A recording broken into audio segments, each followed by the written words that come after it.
E a gente chega num dos momentos mais aguardados do Live to Live, pelo menos por mim. A gente vai falar agora sobre corpos transgressores, num dia em que especialmente a gente fala sobre o corpo como arte. A gente recebeu a Mia Bedgal, agorinha. Para você que está vendo no YouTube, tá aqui o link nos cards, aqui em cima. Agora a gente recebe ela que arrasou corações aqui durante os dias do festival, assistiu todas as lives, então o contrato está renovado. Para as próximas edições, a gente vai ter que triplicar o cachê. E, e ontem, durante a discussão com a Bia Ben, eu falei que o trabalho novo dela é um dos discos do ano. E aí eu queria me desculpar nacionalmente. Erro meu. É o disco do ano. E aí eu chamo para conversar com vocês a Jupe do Bairro. Olha, você já não começa assim, porque hoje eu tô só o Dodô do Pichote, entendeu?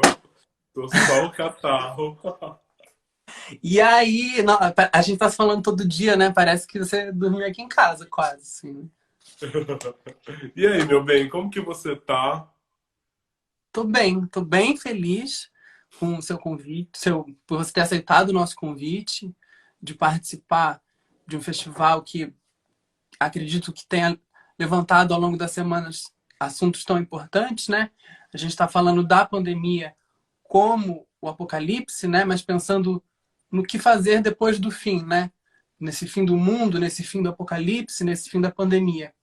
E aí, nas reuniões, para tentar criar esse quebra-cabeça de quem chamar para falar, todo mundo falou Jupe do Bairro, porque aquilo que a gente adiantou ontem é um dos trabalhos mais importantes do ano, é o disco do ano, eleito por todo mundo do Live to Live, e eu queria que você falasse um pouco desse EP, O Corpo Sem Juízo. O que pode um corpo sem juízo?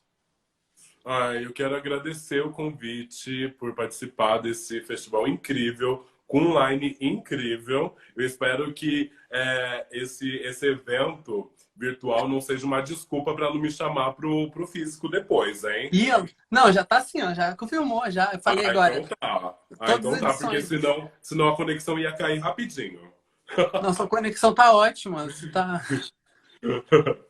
Então, bom, Corpo Sem Juízo, ele é um disco que também é biográfico, mas não só, porque eu acredito que ele não termina em mim. É um disco onde eu consigo atravessar pelos recortes, dores e delícias que atravessam o meu corpo, e também consigo provocar sensações de desconforto em mim, mas resolvo provocar elas também para o espectador, né? Porque eu acredito que são desconfortos necessários, é uma abordagem necessária e eu acredito que é muito presente ao meu tempo. Ontem o que a Bia falou é o que eu levo muito em consideração, porque às vezes muita gente fala, tem composições que você escreveu há tantos anos atrás e faz tanto sentido hoje, parece que você escreveu semana passada. E eu acredito que é justamente porque esses assuntos eles já acontecem há muito tempo. Eu acho que a grande questão de racismo, transfobia e assuntos com cunho e recorte opressivo é justamente porque eles vão se sofisticando com o tempo, né? Então acaba parecendo que o racismo não acontece mais, que essas dores já não são mais tão pesadas e tão fortes nesses corpos oprimidos. Então, por isso que eu quis vir com esse primeiro disco, iniciando e me apresentando mesmo, o meu corpo, né, a minha essência. Não é à toa que as faixas acompanham pedaços do meu corpo, né? E é uma maneira de exploração, mas a exploração no sentido porque exploração tem dois sentidos de palavra, né? Tem enquanto pesquisa, investigação, busca, e também tem a exploração no sentido de esgotamento, né? De esvaziar algo.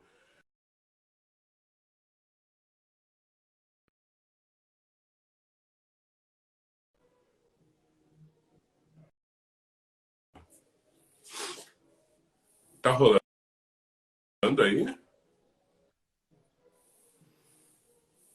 Deu uma travada, não sei se fui eu, foi Eu tô... você. Fui eu?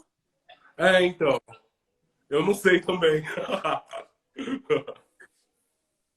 Meu mundo caiu.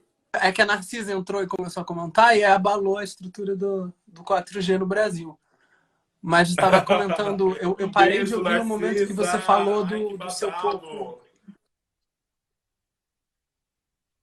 Eu quero um vídeo da Nessa falando, ai, que corpo sem Sim. juízo. Manda pra gente. Eu É, quero, por mas favor. cortou para mim no momento que você estava explicando essa coisa do seu corpo e na capa do álbum, né? De como você usou isso esteticamente para, enfim, falar do trabalho. Aí daí Sim. Justamente por isso que eu uso o meu corpo, né? De forma tão transparente e levantando essas provocações que eu acho que são extremamente necessárias enquanto um disco de apresentação, assim. E é um disco que ele investiga não só o que ultrapassa o meu corpo, mas também o que ultrapassa as minhas referências, né? Porque eu consigo fazer uma imersão instrumental junto com a Beth Sista, que é a diretora musical do disco, onde a gente vai desde, sei lá, um hip hop new school, assim, até o heavy metal, né? Que no carnaval, por exemplo, eu tava fazendo festa de carnaval, por aí, e sempre nos intervalos eu tava ouvindo algum rock, porque eu já tava estudando as referências pro meu disco. E aí todo mundo ficava assim, mas é carnaval, não sei o quê, ou qualquer outra coisa, e eu tava lá. E eu fiz um estudo muito grande também para apresentar um trabalho que ele fosse diferente do que eu já havia apresentado. Então eu queria fazer um exercício de dicção diferente, de flow diferente, né? Então esses elementos assim de instrumentais e gêneros musicais foi onde eu também tive uma imersão, né? Um intensivão assim para entender o que poderia a minha voz, o meu corpo. Queria investigar performance também, mas não é possível por conta do isolamento, né? Mas eu não pensei duas vezes assim para lançar nesse momento, porque é um disco sobre esse momento, sabe? É sobre esse presente. E quando eu vejo assim o Rico da Laçã lançando disco, Aventura Profana lançando disco, eu consigo ver que não é à toa, é porque esses corpos não é uma coincidência. De alguma maneira, esses corpos eles já vinham sendo preparados para esse momento, né? Porque uma semiótica que eu gosto de levantar é que o mundo está vivendo hoje o que pessoas pretas e pessoas trans vivem há muito tempo, que é o medo de sair de casa e morrer, sabe? Então, o apocalipse, esses fim de tempo, o fim do tempo, ele já acontece há muito tempo. A gente já está andando sobre os escombros há muito tempo, sabe? É que agora a gente consegue ver de uma maneira mais ampla e mais coletiva e atingindo o capital, né? E aí, quando atinge o capital, quando atinge as grandes indústrias, as grandes empresas, aí que começa o sinal o alarme vermelho, né?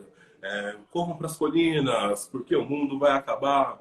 E, na verdade, o mundo já está acabando há muito tempo. O que a gente precisa buscar e se preocupar não é com o fim dos dias, sabe? É principalmente o que a gente vai fazer enquanto inovação, enquanto possibilidade para que esse mundo possa ser reconfigurado, né? E que possam surgir novas possibilidades, novos artifícios para a gente ir entendendo daqui para frente. fiquei pensando durante sua fala nisso muito de será que o resto da galera, as pessoas vão começar a se tocar, né, nessa questão de que já existia uma pequena parcela, né, em isolamento, como você disse. Assim, você acredita que a gente vai conseguir tirar alguma lição? A gente, assim, os outros, né? A galera que não acordou ainda. Você pensa de uma forma mais otimista a pandemia ou... Olha, sinceramente, eu sou bem pessimista em questão de tudo isso, mas é importante levantar que pessimista não significa derrotista. Então, eu não vou entregar meus pontos. Mas o que é muito importante é levar em consideração é justamente o quão vamos falar sobre artistas, recorte artístico, né, por exemplo. O quão quem está fazendo lives patrocinadas por grandes empresas, né? Quem está conseguindo fazer lives semanais, inclusive, sendo patrocinadas e com grandes estruturas, né? Uma grande quantidade de dinheiro. E quando eu vejo essas lives e essa bolha mercadológica agindo, é quando eu começo a perceber que quando o isolamento acabar, são essas mesmas pessoas que vão começar a ocupar os palcos, sabe? São essas mesmas pessoas que vão estar fazendo grandes performances, com a possibilidade de fazer grandes shows, né? Então, por isso que eu acredito eu cansei um pouco do hackeamento. Eu acho que eu tentei hackear de muitas maneiras. Eu acho que a gente precisa fazer, enquanto cena independente, enquanto artistas, né, que precisam e dependem, vivem da sua arte, é justamente procurar novos meios de produção, novos meios de executar as suas produções. E como a gente pode fazer isso? Eu acredito que partindo das nossas redes afetivas, tornando elas redes efetivas, né? Então, que a gente consiga juntar artistas, fazer uma programação como essa, que acaba fortalecendo, tem artistas de grande porte, de menor porte, mas a maioria é independente. Então, isso faz com que a gente consiga gerar atenção entre a gente, né? Uhum. E por isso que eu acredito que falando em grande massa, assim, eu acho muito difícil que aconteça uma mudança, porque a gente precisa entender, mudar o que exatamente, né? Vai continuar sendo a manutenção dos nossos privilégios ou a gente vai conseguir reconfigurar mesmo? A gente vai conseguir falar sobre financiamento de arte ou a gente está falando sobre financiamento de arte comercial, né? Porque e as artistas independentes, a cena indie, as criadoras de conteúdos tortos, né? Porque o que a indústria está preparada para esse momento é justamente criar músicas de preferência que tenham 3 minutos, que comecem pelo refrão e que tenha um potencial para virar viral no TikTok, sabe? 3 minutos ainda tá muito, né? Se a gente for avaliar o que está acontecendo por agora. Sim. E daí, quando a gente consegue executar e criar novas possibilidades, juntar forças, assim, é muito importante e muito rico, porque a gente começa a criar outros lugares, a gente começa a ser donas de festivais, sabe? A gente começa a ter posse de poderes aquisitivos, a gente consegue fazer financiamentos que consiga dar suporte para essas artistas, né? Que a gente consiga mudar as caixinhas do entretenimento, né? Porque é importante que a gente entenda o entretenimento não só enquanto um lugar para entreter, distrair, né? Mas sim como uma maneira de poder potencializar vozes, de poder acarretar novos imaginários. E quando eu fiz a minha campanha de financiamento coletivo no ano passado, por exemplo, um ano que já tinha uma guerra cultural sendo estabelecida, né? E o valor capital para artistas era extremamente escasso, onde eu fiquei muito preocupada, porque, tipo, nossa, 40 mil, que não é nada para uma produção audiovisual, sabe? Inclusive, na criação do meu projeto, eu achei que eu fui super megalomaníaca, mas de certa forma não é nada mesmo para um projeto de audiovisual no Brasil. E daí eu pensei enquanto estratégia, o que fazer? Porque você se vê nesse lugar de pedinte, né? Principalmente inflamando esse ego bom artístico, a gente se vê muito fragilizada. E daí eu pensei como eu poderia tornar isso potência, inclusive.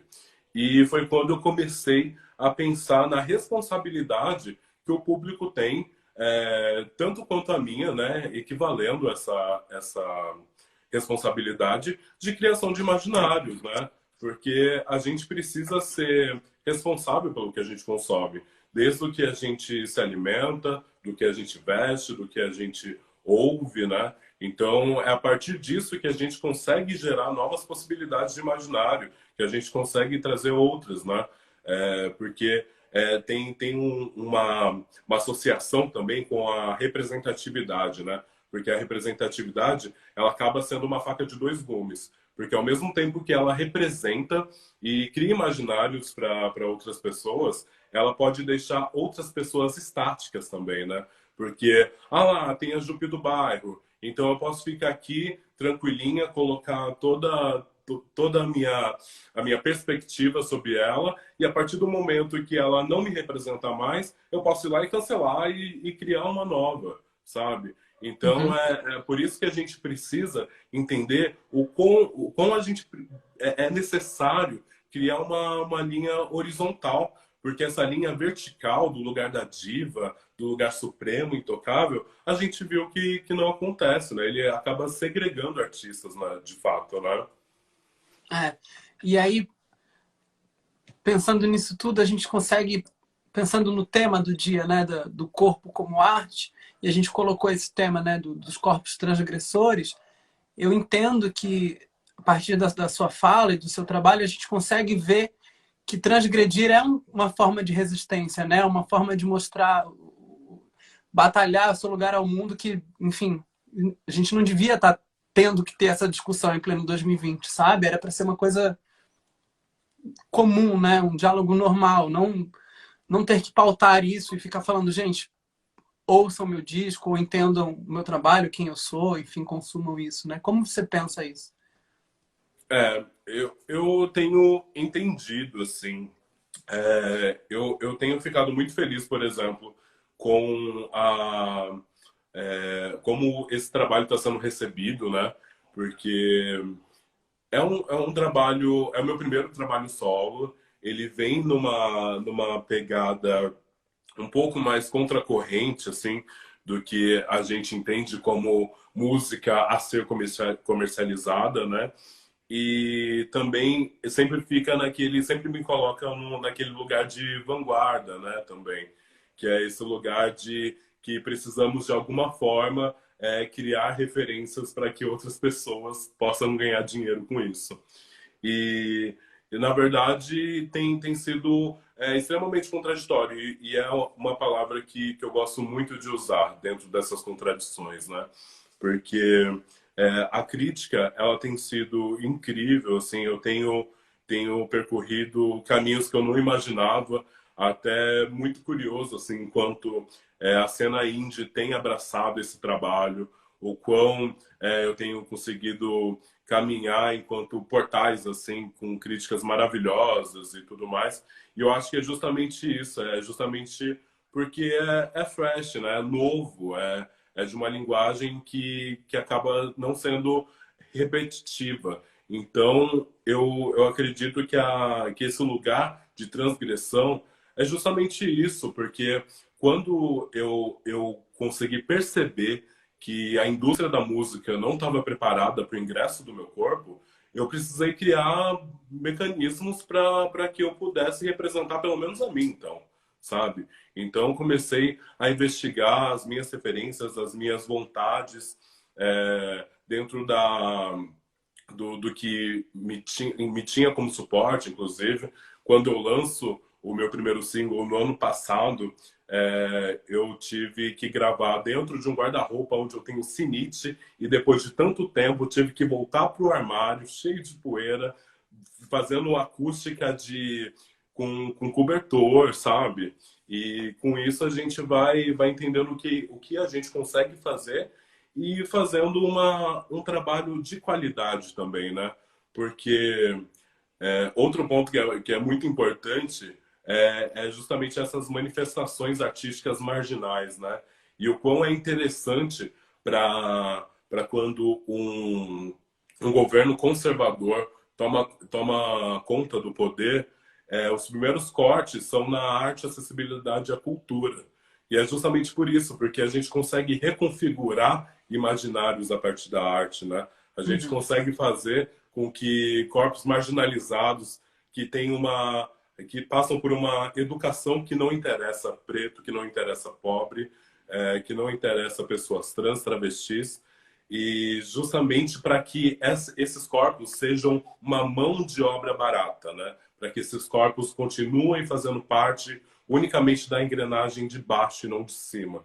Então, por isso que a arte ela acaba sendo esse lugar investigativo da gente olhar para si e perguntar, nossa, o que pode o meu corpo sem juízo? Quando eu faço essa pergunta, quando eu me pergunto o que pode o meu corpo, eu faço uma imersão dentro de mim mesma e saio de lá com muito mais dúvidas, porque eu não sei exatamente o que pode o meu corpo, mas eu quero descobrir, né, a partir desses feitos e possibilidades que me são atingidas e conquistadas. Entendi. E aí, a gente está quase caminhando para o final dessa cápsula, que infelizmente a gente tem pouco tempo, mas eu queria que você falasse do single mais recente que você lançou e do clipe para o pessoal de casa, enfim, e procurar. Abre uma outra aba aí e vai ouvir esse trabalho. Sim, gente, inclusive, ouçam Corpo Sem Juízo, tá fresquinho. O meu primeiro EP saiu também. O Tizis, Jupe do Bairro, que eu achei a coisa mais chique desse universo. Vão lá ouvir no Luiz Jupe Spotify. do Bairro, adorei isso. Luiz Jupe do Bairro, Tizis, Jupe do Fiz isso, Bairro. Jupe do Bairro. E daí, lancei o meu último clipe de Pelo Amor de Daisy, com parceria de ninguém mais, ninguém menos do que Daisy Tigrona. E eu acho que se criou uma expectativa de quando eu anunciei essa parceria, que viria um hino do Proibidão, mas não, é uma música que fala sobre saúde mental, sobre como a gente pode se fortalecer, se atravessar. E eu acho que também é uma música, um despertador para esse momento, quando a gente se sente em maior fragilidade, o quão é importante tornarmos essas nossas redes alertas mesmo, de mandar uma mensagem para sua amiguinha, falar: ô, sua vagabunda, eu vi esse pornô aqui, lembrei de você, você tá bem? Sabe, puxa um assunto, mostrar que se preocupa. Eu acho que é um grande momento para a gente cuidar das nossas, sabe? O máximo que a gente puder e que a gente conseguir também. Porque eu acho que são momentos que a gente está passando de muita tristeza, muita sensibilidade, sem saber o que vai acontecer. E, sinceramente, isso é bom. Isso é bom porque significa que a gente está presente ao nosso tempo. E o nosso tempo tem pedido esse sentimento, sabe? Então, vamos se fortalecer, tentar cuidar da nossa saúde, fazer um exercício de tentar cuidar da nossa sanidade o máximo possível. E não sei se tudo vai passar, não sei o que vai acontecer, mas vamos ser presentes ao hoje, a esse tempo, a esse momento. Maravilha. E aí, aproveitar para contar que a primeira vez que eu ouvi o Pelo Amor de Daisy, a gente leva um choque inicial, porque é o rock pivete, né? E o momento do diálogo, né? Tem ali um telefonema, ali, uma troca de áudio, ela arrepia assim de uma forma muito forte, assim, né? Você toma essa paulada dessa letra, essa paulada dessa música, dessa mistura dos sons e a força que tem a história que a música conta, né? E quando vem esse áudio, tava de fone de ouvido, assim, né? Parecia que tava falando comigo, né? De, tipo, agora tá tudo bem, Jupi. Eu fiquei, tipo, ó, até embarguei. Mas eu acho que enfim. Ai, suspeito, né? Vou ficar aqui Qual é elogiando. a sua favorita, inclusive? Ih, rapaz! Cada dia eu tô numa. Agora eu tô no Pelo Amor de Deus, de novo. É. Eu fico passeando. Deixa eu Porque. dar uma exclusiva aqui. Tomara que não tenha gente da minha equipe. Vou dar uma E exclusiva, que meu próximo single é Luta por Mim. Ó, exclusiva aqui, hein? Só no canal do Wes. tem um monte de jornalista aí que eu tô sabendo. Olha lá. Luta por mim é muito bonito também. Mas a gente quer fazer a pergunta derradeira. Daqui a pouco a gente se despede. Que se o mundo for acabar hoje, tá acabando. Chegando um meteoro. O que você guardaria numa cápsula do tempo? Eu guardaria justamente o que eu tenho feito, que é esse trabalho. Durante muito tempo eu fiquei com medo da minha vida ser ceifada, ser interrompida, sem eu conseguir construir e falar os meus pensamentos, né? Que eu conseguisse materializar os meus pensamentos. Então eu pegaria uma cópia de Corpo Sem Juízo e colocaria nessa cápsula e tentaria fazer o possível para que chegassem em cada vez mais pessoas. Ai, suspirei. Ai, Jupe, muito, muito, muito, enfim. Minha mãe está assistindo a live, eu falo muito Imagina! obrigado. Então, grato pela sua Conta participação. comigo para tudo. E aí eu queria fazer um apelo para todo mundo que está assistindo. Assim que acabar, faz story depois, marca a gente depois, mas vai ouvir o Corpo Sem Juízo na plataforma que quiser. Ouve no YouTube da Jupe também. O card está aqui no YouTube para você entrar lá, se inscrever. Toda vez que você ouve um artista independente, bota no repeat e compartilha para os amigos. Você ajuda a fortalecer a cena, ajuda a gente a pagar as contas. É isso. Pose pro print. Falou tudo. Obrigado mais uma vez. Imagina, meu Te amo. amor. Tu sabe que eu te Até amo. breve. Conta comigo para tudo. Qualquer coisa é só gritar. E eu te espero aqui, ó, nas próximas lives comentando que virou nossa comentarista oficial. Live A do gente vai. Livre, pode contar comigo. Live to Live 3, Jupe do Bairro de novo. Sim. Obrigado. Beijo, meu bem.